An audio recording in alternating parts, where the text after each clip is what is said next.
Ուզեմ հիշեցնել, որ պարոն Վարդևանյանը եղել է Սերժ Սարգսյանի ցուցակում, Ռոբերտ Քոչարյանի ցուցակում նա նաև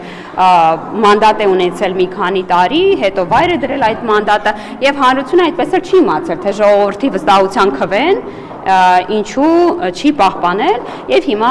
ուրեմն Սամվել Կարապետյանի ցուցակումը հետաքրքիր է լսել թե ինչ այնպես չեն արել Հայաստանի Հանրապետության երկրորդ եւ երրորդ նախագահները, որ ի վերջո նա հանգրվանել է